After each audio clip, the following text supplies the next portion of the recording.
Oi, gente, estamos voltando para o último bloco do nosso sarau comemorativo de um ano do movimento poético. Eu vou convidar os meus amigos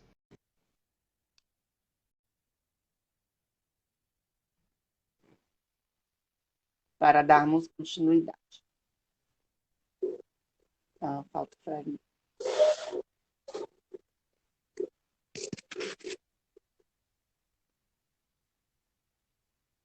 Acho que já convidei todos.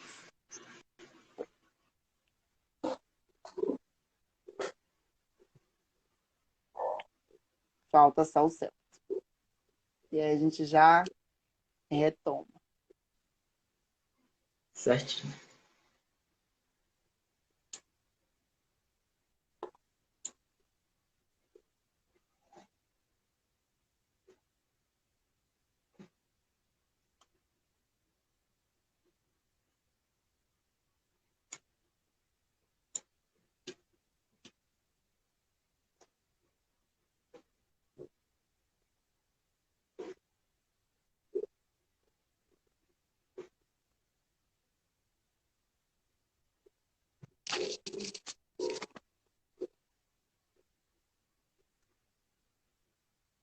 Aceitei aqui, Celso. Aí, pronto. Opa, Estamos de volta. Com você, Fernando. certo. Então, eu vou começar aqui no início. Bem, um tempo depois, acostumado com a vida na cama do hospital, o atraso da aula já ia para a segunda semana. E pensar em toda a matéria me dava uma preguiça enorme. Além da vontade sufocante de me entupir com remédios na tentativa de dopar minha dor, que voltava aos poucos, ao passo que se aproximava o dia de voltar para casa, eu me lembrava que o inferno, que quando criança me fazia medo, quente, com milhares de demônios, voadores e sensações horríveis, não estava lá embaixo. Nem mesmo em algum portal macabro ou após uma invocação de qualquer que seja o demônio. O inferno não era um bicho de sete cabeças, muito menos um lugar a ser alcançado ou a ser lançado. Ao contrário do que eu havia pensado quando criança, eu vivi ele. Mas diferente de Dante Alighieri, eu não precisei passar pelo limbo, pelas furiosas tempestades, pela chuva putrefata, pelos pesos a carregar, pelo mergulho em lama ardente e rios de fogo, pelos suicidas arbóreos, pela chuva de fogo e, finalmente, pelo roubo de corpos para chegar aos lagos gelados e à prisão dos traidores. Eu não precisei de nada disso para ver que Lúcifer não tinha três cabeças, asas que batiam sem parar, um tridente ou chifres. Lúcifer, ao contrário do que eu pensava, aquele Lúcifer que penetrava meus olhos e minha mente, não era um demônio. Lúcifer era um ser humano, com um corpo qualquer, travestido de milhares e milhares de dúvidas e inconsistências, que faziam vítimas todos os dias. Bem, esse aí Muito então bom, Ah, foi eu vou ler. muito bom. Parabéns. Minha leitura de dezembro ou janeiro. foi um pequeno trecho aí que, que fala um pouquinho sobre as sensações, né? Esse é um livro também um pouco intimista. Sim. Muito Lindo. bom, parabéns. Obrigado. Parabéns, Fernando, pela sua primeira publicação, pelo seu primeiro romance, que você tenha fôlego para escrever outros, porque, pelo visto, temas não vai te faltar, não vão te faltar. E É, do jeito que você se diz apaixonado, né, pela região norte, acho que vai vir muita coisa boa por aí. sim, sim, com certeza. Pretendo colocar muitas dessas referências, sabe? Nossa, eu amo tudo daqui, é muito rico, né? As lendas, essa parte fantástica, né? Eu acho incrível. É. E, inclusive, né, o nosso excelentíssimo presidente disse alguma coisa sobre aí, não foi? Que pela Amazônia ser uma floresta úmida, né, que não pega fogo, né? Não tem fogo. Aí, imagine a imagem que esse ser desprezível está levando lá para fora, né? Da nossa floresta. E a gente sabe que, na verdade, muito fogo está sendo ateado aí e destruindo a nossa riqueza, nosso bioma. Gente, por falar assim, né? Não queria terminar o sarau de uma forma muito pesada, mas não. Acho que muito foi dito aqui sobre questões sociais. Desde lá a participação do Wilton falando sobre suas experiências enquanto um poeta preto, e Lia, a Cris também relataram isso, né, nas suas escritas.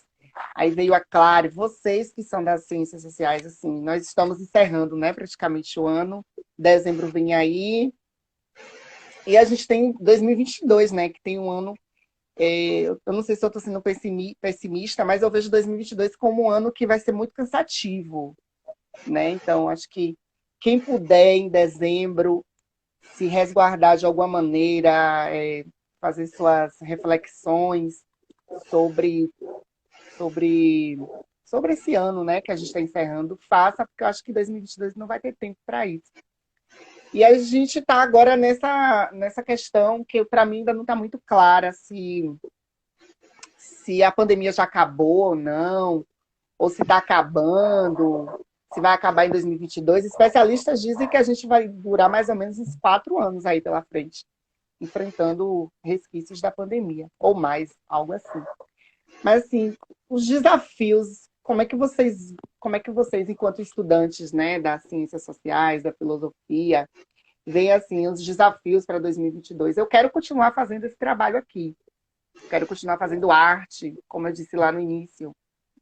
Mesmo após a pandemia, eu quero esse projeto que nasceu na pandemia, eu quero que ele continue, né? Mas assim, como é que vocês avaliam assim esse final de ano e o ano que vem, né? Que a gente sabe que vai ser que é um ano de eleição e que já está começando agora os candidatos pré-se definirem. E aí já tem artista fazendo meme com isso, né? Que o gado agora está dividido. Eu queria saber assim, a opinião de vocês sobre um pouco sobre isso que eu acabei de relatar. Eu não sei se eu divaguei demais, mas assim, a partir do que vocês compreenderam, eu queria que vocês compartilhassem comigo, com os nossos live espectadores. Vamos começar com Taulo. Bom, gente, agora, né, a hora do fogo, da chama, né? Eu pensei que já ia encerrar aqui, mas o Di colocou a lenha na fogueira, né? Para encerrar com mais fogo ainda. Bora lá. Que bom, que bom. Que bom, né? Vamos pensando, porque muitos projetos aí estão por vir, a gente já precisa aqui, ó, dar uma esquentadinha no fogo. Não, exatamente. Acho que a gente não perde essa chama de querer falar, né? Realmente desconstruir a realidade, de certa forma, é o papel do cientista social, né? De tudo aquilo que a gente acha que é, mas na verdade não. Então, nosso papel é realmente chegar a fundo disso. E aí, deixando bem posicionado o meu campo de estudo, né? Eu coloquei lá a minha introdução para o DI bem rápida, né? Mas para quem não sabe também, eu sou membro do projeto de pesquisa Partidos e Eleições, um estudo sobre recursos públicos de campanha e organizações partidárias, né? Tal como também a minha pesquisa dentro da minha bolsa PIBIC. Mas vamos tentar posicionar algumas coisas que eu prevejo dentro desse sentido de reconstrução e principalmente dentro da questão dos partidos e eleições, né? Uma coisa que eu gosto bastante é comportamento político e comportamento eleitoral, né? Vamos começar por aí, começar pela análise em si do comportamento eleitoral, né? A gente está vivendo em si uma recuperação da pandemia, certo? E aí a gente já sabe que o primeiro peso vai ser isso, né? Reestruturação de uma economia que foi perdida porque ela é a base de sustentação da nossa sociedade, querendo ou não, né? Ela está realmente em uma dos eixos de estruturação maiores na nossa sociedade. Então, o que vai pesar bastante, né? A gente teve aí os dados já atualizados da rede pensão, né? Em si, que desde finalzinho do mês de 2020, do ano de 2020 para ano de 2021, mais de 19 milhões de pessoas passam fome no Brasil, e esse dado vem sendo atualizado recentemente, né? Não lembro bem qual é o número exato agora, mas aumentou 1 milhão, se eu não me engano, então deve estar por meio de 20 mil 20 milhões de pessoas passando fome no Brasil ou com insegurança alimentar dentro das suas casas, né? Ou seja, a gente está passando por isso. Repito a minha análise, a gente está passando por um luto, né? Então, qual vai ser o peso em si dessa orientação em si das nossas eleições? Para quem não sabe, né? A gente tem a questão das eleições por voto majoritário em si, com o primeiro e segundo turno. Então, a gente sabe que nesse meio termo aí, a questão é eufórica total, né? Eu e o César, a gente comenta bastante isso. E, claro, o Fernando também dentro do grupo de pesquisa dele, né? Mas falando mais que o meu trabalho em si é mais com o Celso nesse sentido. Como é que vai ser essas eleições, né? Pessoas com fome, pessoas com luto em si, pessoas sem dinheiro, com insegurança alimentar em casa, sem emprego, né? Não à toa, eu acho que o maior investimento do Bolsonaro e do governo Bolsonaro é justamente em renovar esse Auxílio Brasil, essa Bolsa, né, Brasil em si, que é a antiga Bolsa Família, né, R$ 400, que ele não sabe de onde ele está tentando tirar, mas ele está tentando tirar a todo custo, porque é exatamente isso a segurança dele, né? Então, eu creio que, infelizmente mesmo, e eu não quero ser pessimista, mas muito pelo contrário, eu quero alertar a todos aqui que as eleições de 2022, na minha opinião, vai ser muito tradicionais, né? Não vai ter a gente, como é que ele sabe, aquelas pessoas ascendentes na política, né? Em si, como chega do nada aquele candidato novo, carismático, não. Vai ser uma política e eleições realmente de pessoas tradicionais, pessoas que já têm a sua profissão na política bastante demarcada, né? E esse é o peso. Não à toa a gente está percebendo aí Bolsonaro, Lula, né? A questão do Ciro e tal, toda essa galera se posicionando, inclusive recentemente o juiz Sérgio Moro, né, falando que nunca ia participar desse jogo político, eis aí o próprio, né? Enfim, então nesse sentido das eleições, eu acho que vai pesar muito esse peso em si, de certa forma, eufórico das eleições, né? E dentro da questão em si do próprio campo de pesquisa, a gente pode demarcar essa questão por meio de 3 teorias, né? A teoria racional, que é realmente o voto com base na sua racionalidade do eleitor, não, eu sou por meio dessa ideologia, dessa orientação política, né? A gente tem o peso social, ou seja, o campo de voto por meio social, né? Aquele meio social que você está inserido, as suas relações institucionais, o qual você está inserido em si. Eu falei, e o psicológico, né? E eu acho que, na minha opinião, de novo, não querendo ser pessimista, mas eu acho que vai pesar bastante esse peso do comportamento eleitoral psicológico, né? Não à toa a gente perpassa aí, dentro das eleições, um terror gigante de fake news, né? Da crise vai voltar, quem é que vai conseguir reestruturar nosso Brasil? Não, aquele eleitor, se vocês votarem nele, vai piorar a situação que já está, não vai conseguir reestruturar a sociedade. E isso já vem, na verdade, né? Desde 2018, como a gente viu. Esse terror por meio das plataformas de mídia, que é uma das transformações que a gente tenta analisar no campo da ciência política, que é realmente como o eleitor se informa, né? E como ele se forma essa base dele para votar, que é muito importante para a gente. Então, a gente está perpassando essa questão de fake news, né? Esse peso gigante de informação, mas nenhum conhecimento, né? Que também é a crise da intelectualidade. Então, dentro desse sentido, eu acho que a gente pode reunir, e aí eu falo dentro do meu campo de pesquisa, dentro dessa questão, né? Primeiro, entre os partidos e eleições tradicional, completamente tradicional, ou seja, procure e se informe da vida das pessoas, porque já que vai ser tradicional, essas pessoas já têm uma carreira bem demarcada, então pesquise realmente com veracidade, né?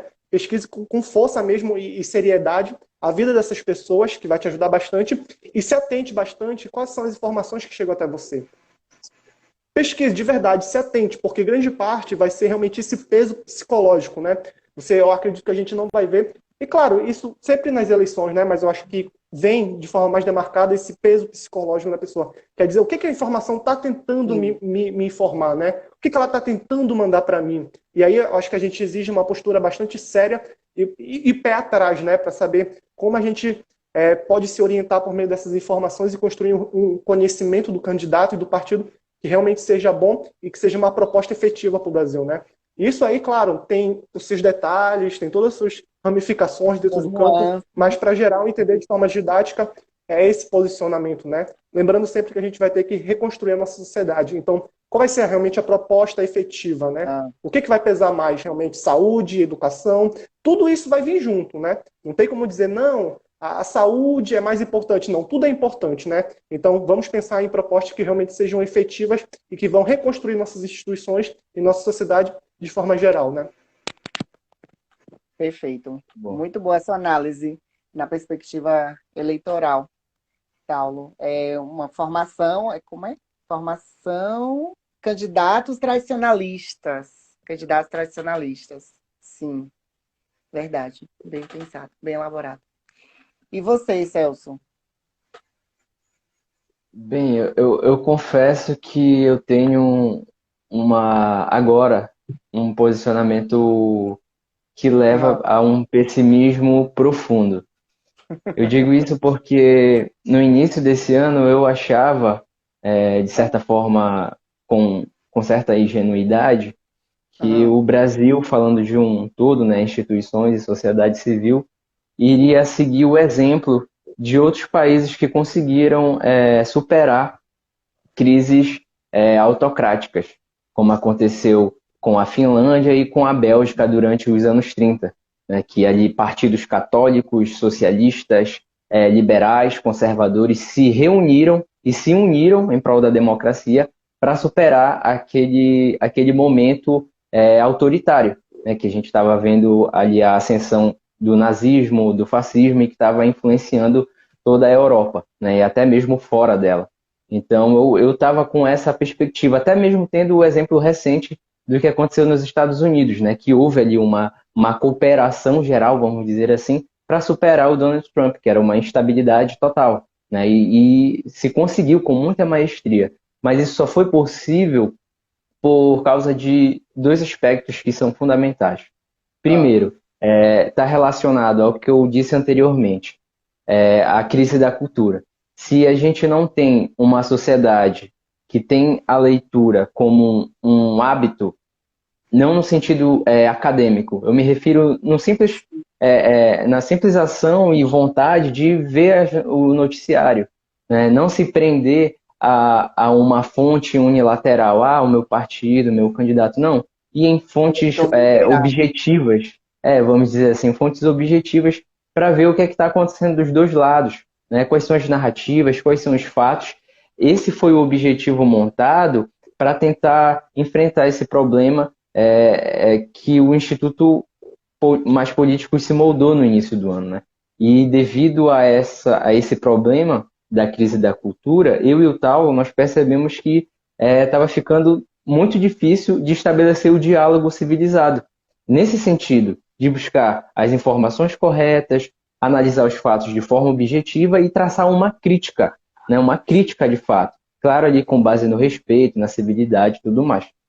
O outro aspecto que eu vejo como um problema que a gente não vai conseguir adotar para superar essa crise com o Bolsonaro é exatamente a falta de tolerância mútua e reserva institucional, que é um conceito abordado por dois intelectuais contemporâneos, que é o Steven Levitsky e o Denis Ziblatt, numa obra que eu já considero um clássico desse século, Como as Democracias Morrem. Eles tratam exatamente nisso. Os países que conseguiram superar as crises autoritárias, de acordo com a sua época, foram aqueles que conseguiram cultivar esses dois elementos, nessa tolerância mútua, de entender que o indivíduo ele tem a sua singularidade, ele possui as suas visões particulares, né, dentro da política, da sociedade, na literatura, na filosofia, e entender que esse posicionamento dele também é legítimo, né? Então, a esquerda, a direita, ela possui a sua legitimidade dentro das instituições, na sociedade civil. Agora, a gente precisa estabelecer quais são os limites, né? E aí vem o outro aspecto, que é a reserva institucional, que é cada político, partido, independentemente da sua ideologia, prezar pelo fortalecimento das instituições democráticas, no sentido de preservar as eleições, a justiça ali de forma imparcial, né? Sim. Colocar esses trâmites do legislativo de forma que não seja baseada em interesses, como o Bolsonaro está fazendo agora com a cooptação do Centrão, né? Muita gente tem falado, a popularidade dele está caindo, mas lá no Congresso ele tem maioria. E é isso que ele precisa para aprovar os projetos, as emendas, e é isso que ele precisa para montar uma base mínima para chegar ao segundo turno. Ele não quer ser eleito em primeiro turno, ele quer para o segundo turno para cultivar o caos incentivar a polarização radical, e aí, num ambiente de total irracionalidade e obscurantismo ideológico, tentar ali convencer aqueles que não têm o hábito da leitura, né, que estão dentro dessa crise da cultura que eu citei anteriormente.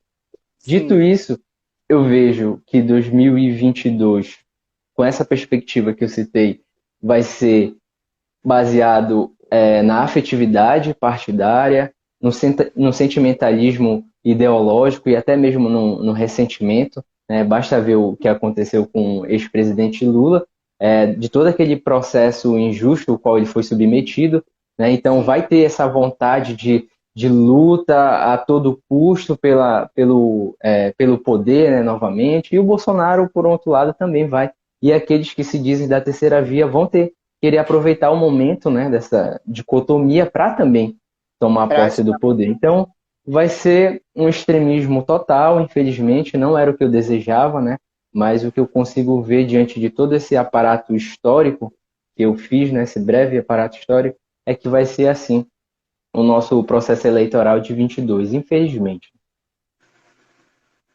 É. E você? Desculpa se foi meio longo. Não, não foi longo, não, mas faz total sentido a fala de vocês.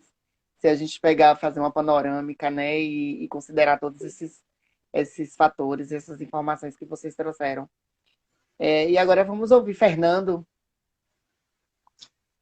Bem, eu acredito que 2022 vai ser um ano que a gente vai precisar sair abruptamente de um ano ainda triste, né, de luto, para um ano que a gente vai precisar conversar muito, ter muita conversa, paciência e muita reflexão sobre tudo que vai acontecer. Porque ano de eleição são anos caóticos, acho que para todo mundo, mas também são anos decisivos. Sim. Então eu acredito que, apesar de tudo que está sendo montado, né, para acontecer de fato, da polarização e tudo mais, vai ser decisivo no sentido da gente considerar o que é que vai ser o futuro do nosso país daqui a 4 anos. Sim. Né? Principalmente em questão de educação, de políticas públicas educacionais, para a saúde. Então, eu acredito que, apesar de todos esses aspectos, né, que a gente ainda carrega, eu acho que desde 2016, né, com tudo que começou a acontecer, a gente vai ter essa luta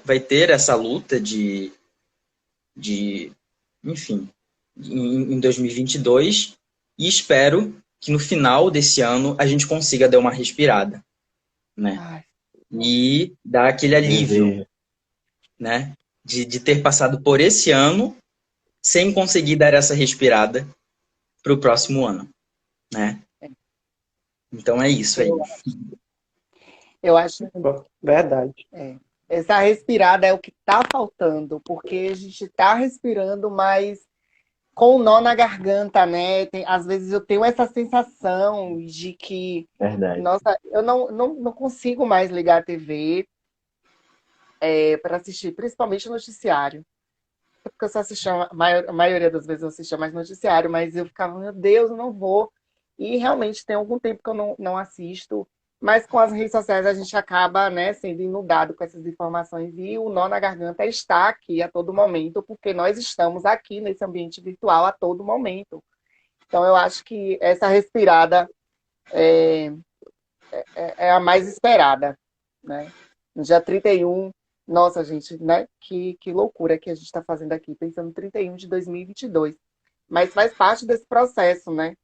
É um dia aguardado, né?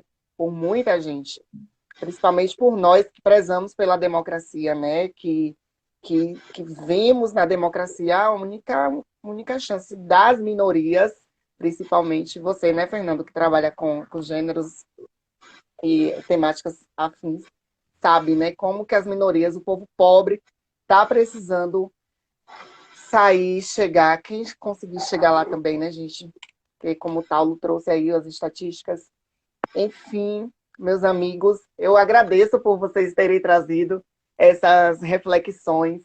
Geração de 20, ela não é, ela não é neutra, ela nasce, vocês sabem, né? Ela nasceu de uma perspectiva transdisciplinar e a arte, ela conversa a todo momento com outras áreas do conhecimento, né? Então, eu não podia trazer vocês aqui como convidados e não ouvir essa opinião de vocês, porque, como vocês sabem, eu sou fã de vocês, né? Intelectuais, e agradeço muito por ter enriquecido esse sarau com essas considerações. E agradeço muito por estarem comigo também nessa jornada. 2022 só vai valer a pena porque a gente vai juntos, né? A gente vai, cada um aí no seu lugar, fazendo seu papel para a gente sair dessa, né? Sair dessa pandemia, sair desse governo que está com o pé no nosso pescoço. Eu não quero fazer uma fala de agradecimento muito extensa, não. Eu quero ler um poema que está nesse livro aqui, do Poetas Locais na Boca do Mundo. Foi editado pela Viola de Livro, Quem Tem Medo de Poesia, o Sarau, que Clary falou. É um grupo aqui da Bahia, que fala a paisagem do bom começo. Diz assim, eu vou ler e logo em seguida eu encerro, viu? Agradeço a vocês. Quer dizer, vou ler. Aliás, vamos fazer assim, vocês fazem as considerações finais e eu leio por final. Pode fazer. Paulo. Bom, gente, eu acho que, já encerrando, finalizando, né, de forma muito breve, eu acho que toda a contemplação aqui foi muito bonita, né, para não dizer verdadeiramente bela, e o Di falou essa questão, né, de ser multidisciplinar, e logo quando ele falou isso, né, misturar a arte, mas também com todo esse conhecimento, eu lembro de uma frase muito interessante, né, que a presunção, o desejo da ciência é se tornar arte, né, é se tornar belo. E hoje realmente foi um momento belo, né? A gente misturando aqui, na verdade, todas as expressões que a gente viveu durante todo esse ano pandêmico, né? Todas as emoções aqui, a flor da pele, foi muito bom ver chama alta, né? Uma grande energia a ser liberada por todo mundo que veio aqui presente, inclusive a galera que estava participando aqui nos comentários, né? Todo esse apoio é gigante. E ver a dimensão que a geração de 20 tem como proposta para a humanidade e para a nossa sociedade, como reconstrução, né, e como valorização da nossa cultura e ciência, é realmente o que eu disse, é belo, né? É o objetivo do belo que está sendo realmente sendo realizado com êxito e excelência por todo mundo aqui. Então, eu deixo a minha mais nobre e profunda honra estar presente aqui com o Dio, o Fernando e o Celso, que são referências para mim, referências mesmos, e eu compartilho o sentimento do Di, né, falando que vocês não são somente meus amigos, mas eu sou fã de vocês, sou fã realmente de cada discurso, de cada proposta, de cada ideia, porque é algo belo que me encanta, né, e me encantou sempre desde o primeiro momento que eu conheci vocês. E mais ainda, ao lado de todas as pessoas aqui, né, que o Di também conhece e deu a oportunidade para a gente conhecer. Então, deixo a minha mais profunda gratificação e esse momento tão lindo e tão belo que eu vou me recordar por bons momentos. Então, obrigado, Di. Celso. Primeiramente, agradecer ao Di, a todo mundo que está fazendo parte desse grande movimento, né, dessa década, pelo espaço, pela oportunidade fecunda da gente estabelecer esse compartilhamento da arte e também da crítica, né? Às vezes a gente acha que a crítica ela vem com esse espírito negativo e pessimista, mas na verdade ela tem uma essência, uma raiz que é extremamente, absolutamente esperançosa. Eu lembro de um trecho de uma crônica do Leandro Carnal, que ele publicou no Estadão. Ele diz o seguinte: enquanto existir jovens e críticas, a universidade sobreviverá. Eu creio que essa ideia serve também não apenas para a universidade, serve para a nossa sociedade como um todo, na família, a amizade, o relacionamento. Então a crítica ela vem para fortalecer, né, essas raízes no sentido da arte, da literatura, da filosofia, para que a gente possa estabelecer novos caminhos, né? E falando em novos caminhos, cito aqui para finalizar Benedito Nunes ainda nesses aforismos, né, publicado num suplemento literário, que diz o seguinte, olha: para onde vai o homem, o dono do tempo, o dono do espaço? Essa é uma boa pergunta para todos nós aqui. Obrigado. Não o conhecia, amei esse autor. Vou passar a pesquisar sobre ele. Obrigado, Celso. Fernando. Bem, eu gostaria de agradecer imensamente, né, por ter participado do Sarau. Saulo, por ter feito esse contato, né, maravilhoso. Olha, Maravilhoso. desculpa te interromper, eu estou muito decepcionado com o Paulo, porque ele não te apresentou para mim, cara. Eu estou muito decepcionado. Como assim? Vocês já se conheciam e a gente perdendo um super talento desse, cara. Eu peço Olha, eu já desculpa. faço um convite a queima-roupa aqui para a gente conversar sobre o blog. Se quiser participar, seja bem-vindo. A gente está procurando pessoas assim, talentosíssimas e empenhadas. Desculpe Nossa, interromper, mas precisava falar. aceito completamente, aceito completamente. Mas, enfim, continuando, eu gostaria, né, de agradecer imensamente a vocês, né, ter conhecido o Celso aqui, estar com o Tal, estar com a Di, e, nossa, foi muito bom falar sobre essas coisas, foi muito bom ouvir todo mundo aqui desde o início, né, e olha o Joás, oi Joás, no comentário. Bem, foi incrível todo esse papo. E eu gostaria de finalizar falando que a gente tem que ter, apesar de tudo, um certo otimismo. Porque, de certa forma, a gente consegue ver uma luz no fim do túnel nesse momento, né? E é isso aí. Muito obrigado por vocês estarem aqui, né? Eu estar aqui com vocês. Gostei demais de tudo, tá? Eu que agradeço, Fernando. Foi muito bom a sua estreia aqui. A estreia de vocês três no Sarau, né? Sim. Com certeza marcou, está marcado, a live está salva, está marcado nas nossas memórias também. Certamente, quando a gente se encontrar lá na frente, a gente vai lembrar desse dia aqui. Gente, eu quero agradecer a todo mundo que nos assistiu, desde lá o primeiro bloco. É muito difícil interagir aqui, porque muita gente entrando, muita gente comentando. Aí, às vezes, não dá para dar atenção a vocês, né? A atenção devida nos comentários. Mas, uma vez ou outra, o Instagram deixa a gente ler aqui o comentário. Eu fico muito feliz por cada um que eu li, os que eu não li. Muito obrigada mesmo. Quero agradecer a todos os artistas que passaram aqui. Luciene Souza, Lia Sena, Cris Souza, Hilton Nogueira, Clareana Santana, o Fernando Moss, o Celso, o Celso Lavoisier e o Taulo Soares. Acertei, eu acho Hoje, que... Muito obrigada por vocês terem vindo. A gente acabou passando muito do tempo, mas é isso, né? A vontade de conversar. O sarau não acontece com muita frequência. Então, quando acontece, é essa explosão mesmo de sensações, como o Celso, o Taulo falou, né? As chamas ficam muito avivadas e eu agradeço muito por isso. Então, para finalizar, e aí eu vou vou terminar o poema e aí já encerro a live, tá bom? Eu vou ler o poema do Sumário Santana, que é músico, poeta e ativista cultural do viola de bolso, que luta por políticas públicas de cultura e articula produções independentes, lá da editora Viola de Livro. E o poema fala sobre paisagem, sobre começo. E o título do poema é Paisagem do Bom Começo.